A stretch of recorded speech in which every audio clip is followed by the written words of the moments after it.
और चलिए अब बड़ी खबर पश्चिम बंगाल से आ रही है, सीधा उसी का रुख करेंगे। पश्चिम बंगाल में बीजेपी का हल्ला बोल जारी है। ममता सरकार के खिलाफ बीजेपी यहां पर मोर्चा खोले हुए। दरअसल आपको बता दें, ममता सरकार के खिलाफ बीजेपी ने नब्बान अभियान छेड़ा हुआ है और उसी को लेकर बीजेपी का मार्च निकल रहा है। अलग अलग इलाकों में, कोलकाता में प्रदर्शनकारियों ने पुलिस पर पथराव तक कर दिया। बता दें आपको कि कई जगह से आज सुबह से बीजेपी कार्यकर्ताओं और पुलिस के आमने सामने भिड़ंत की तस्वीरें सामने आ रही है। वाटर कैनन का इस्तेमाल करना पड़ रहा है पुलिस को, कई जगह पर लाठियां मारनी पड़ रही है।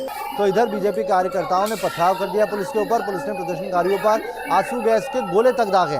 प्रदर्शनकारियों पर वाटर कैनन का इस्तेमाल किया गया। बड़ी तादाद में बीजेपी के कार्यकर्ता आज सड़कों पर हैं। इधर शुभेंदु अधिकारी को भी हिरासत में लिया गया है। नब्बान अभियान छेड़ा हुआ है बीजेपी ने। हावड़ा ब्रिज बंद कर दिया है पुलिस ने। धारा 144 लगाई गई है। कई इलाके ऐसे हैं जहां पर पुलिस ने इजाजत नहीं दी थी, लेकिन बीजेपी कार्यकर्ताओं में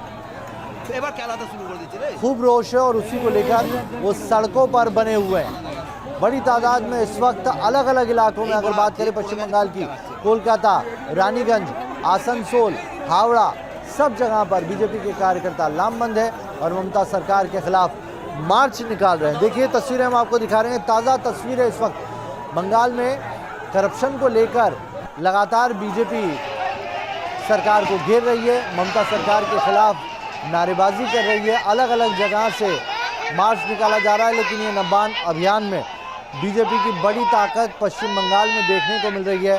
हाथों में प्लकार्ड, बीजेपी के झंडे, तिरंगे लिए बीजेपी के कार्यकर्ता सड़कों पर उतरे हुए हैं। पुलिस के लिए बड़ा सरदर्द। ये देखिए आप, एक एरियल तस्वीर आपको दिखा रहे हैं और इससे कितनी तादाद में कार्यकर्ता सड़कों पर है उसका अंदाज़ा आपको लग जाएगा। ड्रोन से ये तस्वीरें ली गई है। बता दें आपको कि हावड़ा को बंद कर दिया है ताकि हावड़ा ज़िले को कोलकाता से जोड़ने वाला एकमात्र जो हावड़ा ब्रिज है उससे कार्यकर्ता ना पहुंच पाए, लेकिन कार्यकर्ता उसके बावजूद पहुंच रहे हैं। पुलिस ने ये जो हावड़ा ब्रिज बंद किया है और जो दूसरे 3 ब्रिज बंद किए हैं, उससे न सिर्फ बीजेपी के कार्यकर्ताओं को दिक्कत हो रही है बल्कि आम लोग भी परेशान हो रहे हैं। उनको भी आने जाने में आज दिक्कत हो रही है। लेकिन तादाद बहुत ज़्यादा बीजेपी कार्यकर्ताओं की जो इस वक्त सड़कों पर इस मार्च को लेकर कर रहे हैं। और देखिए आप, पुलिस और बीजेपी कार्यकर्ताओं में किस तरह से झड़प की तस्वीर आ रही है। वाटर कैनन का इस्तेमाल किया गया कार्यकर्ताओं पर, तो बीजेपी कार्यकर्ताओं ने पथराव किया पुलिस पर। धारा 144 लगी हुई है। कई जगह से ये भी खबरें मिल रही है कि टीएमसी कार्यकर्ता और बीजेपी कार्यकर्ता भी आमने सामने हो गए। 3 तस्वीरें हम आपको दिखा रहे हैं। पश्चिम बंगाल में किस तरह से हल्ला बोल मचा हुआ है। बीजेपी ने यहाँ पर नब्बान अभियान का आह्वान किया और उसमें बड़ी तादाद में बीजेपी के कार्यकर्ता इस वक्त सड़कों पर हैं। करप्शन को लेकर सरकार, ममता सरकार के खिलाफ बीजेपी ये मार्च निकाल रही है। सचिवालय को घेरने के लिए शुभेंदु अधिकारी जाना चाहते थे, लेकिन पुलिस ने उन्हें हिरासत में ले लिया और फिर उन्हें पुलिस मुख्यालय में इस वक्त रखा गया है। कार्यकर्ताओं में गुस्सा है और कार्यकर्ता सड़कों पर इस वक्त ममता के खिलाफ बीजेपी नब्बान अभियान चला रही है। इधर रानीगंज में भी कार्यकर्ताओं का बड़ा हुजूम उमड़ा हुआ है। कई बड़े नेताओं को पुलिस ने हिरासत में लिया है। धारा 144 लगाई हुई है ताकि लोग सचिवालय का घेराव ना कर सकें।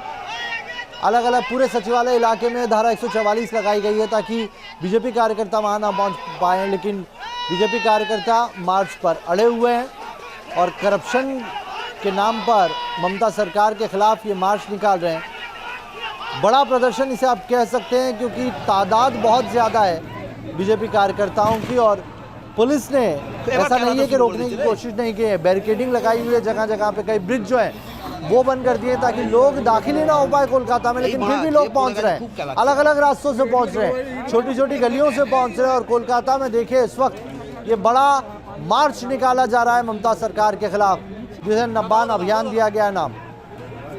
तापस हमारे साथ जुड़ गए। तापस, क्या स्थिति है?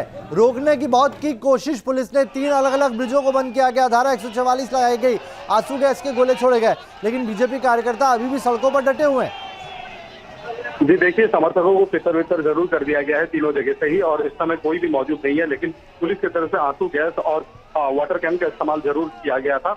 लेकिन वापसी में हावड़ा ब्रिज में जो बीजेपी की रैली गई थी, जहाँ जिसको हावड़ा ब्रिज पर इंटरसेप्ट किया गया था, उन्हें वहां से भगा देने के बाद वो वापसी में चितपुर के इलाके में एक पुलिस की गाड़ी थी, RFS यानी रेडियो फ्लाइंग स्क्वाड, उस गाड़ी को आग के हवाले कर दिया, जिसको लेकर स्थानीय लोगों के साथ एक तनाव की स्थिति बन चुकी थी। और अभी भी काफी ज्यादा तनाव है यहाँ पर। पुलिस और फायर ब्रिगेड यहाँ पे आके आग को उठाने के बाद गाड़ी यहाँ से भी लेकर गई है, लेकिन यहाँ पर तनाव बरकरार है। हालांकि बीजेपी का कोई झंडा या फिर कोई समर्थक इस समय यहाँ पर मौजूद नहीं है। पुलिस भारी मात्रा में यहाँ पर भेजा गया है, पूरे इलाके को इस समय कॉर्डन ऑफ करके रखा गया है। कितनी तादाद होगी बीजेपी कार्यकर्ताओं की, क्योंकि कुछ एरियल तस्वीरें देखी हमने और उसमें सड़कों पर बड़ी भीड़ दिखाई दी है। ये सारे कार्यकर्ता थे या आम लोग भी ट्रैफिक की वजह से उसमें शामिल हो गए थे? देखिए, ज्यादातर कार्यकर्ता थे, क्योंकि जिस समय रैली को छोड़ा गया था उस समय आम लोगों को सड़क पर चलने से मना किया गया था और सड़क पर आम लोग नहीं थे। अमूमन जो बीजेपी के समर्थक थे वही वहां पर मौजूद थे। और कुल मिलाकर जो अनुमान लगाया जा रहा है, बीजेपी की तरफ से कहा जा रहा है कि 7 से 10,000 लोगों का मुहावरा था, जो जिसको तितर वितर करने के बाद लोग इधर उधर भाग गए थे। लेकिन कुछ लोग ऐसे थे जो सड़कों के किनारे खड़े हुए एक पुलिस की गाड़ी को आग के हवाले कर दिया था। जी, तस्वीरें दिखा रहे हैं तापस साहब, जब बता रहे हैं कि पुलिस की गाड़ी को आग के हवाले कर दिया, तो वो एक्सक्लूसिव तस्वीरें न्यूज नेशन दिखा भी रहा है। हालात इतने बिगड़ गए, आंसू गैस के गोले छोड़ने पड़े, पथराव हो गया, पुलिस की गाड़ी तक में आग लग गई।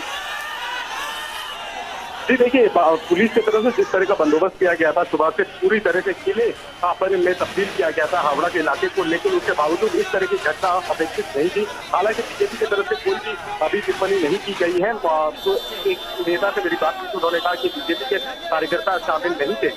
चाहे वो बीजेपी के कार्यकर्ता शामिल हो या नहीं हो, लेकिन इससे लापरवाही कैसे पुलिस की तरफ से हो सकती है कि अगर क्राउड को डिस्पर्स किया जाता है तो उन्हें स्पॉट करके एक पॉइंट तक छोड़ा जाता है। लेकिन यहाँ पर जिस तरह के उपद्रवियों ने इस गाड़ी को आग के हवाले लगाया, बीजेपी इस समय तो इस जिम्मेदारी को लेने से पीछे हट रही है कि उनका कहना है कि बीजेपी के समर्थक नहीं थे।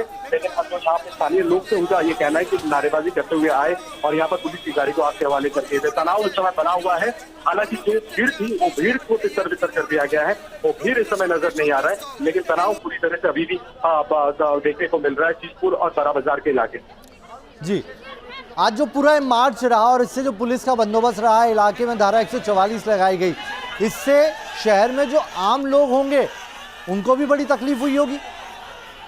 ये आम लोगों को खासकर सुबह से बहुत परेशानी हुई थी, क्योंकि एक एडवाइजरी जारी किया गया था जिसमें कहा गया था कि सेकंड हुगली ब्रिज और हावड़ा ब्रिज से अवॉइड करें, लेकिन कहीं भी लिखा हुआ नहीं था कि हावड़ा ब्रिज और सेकंड ब्रिज को पूरी तरह से बंद कर दिया जाएगा। तो तकरीबन सुबह 9 बजे से दोनों अहम ब्रिज जो कोलकाता को बाकी पश्चिम बंगाल के साथ जोड़ती हैं, वो दोनों ब्रिज को बंद रखा गया था और अभी भी बंद है इस समय। तो कुल मिलाकर आप समझ सकते हैं कि जो लोग दूर दराज से कोलकाता में आते हैं या फिर खासकर जो अस्पतालों में इलाज कराने पहुंचते हैं, उन्हें बड़ा दिक्कत हुआ।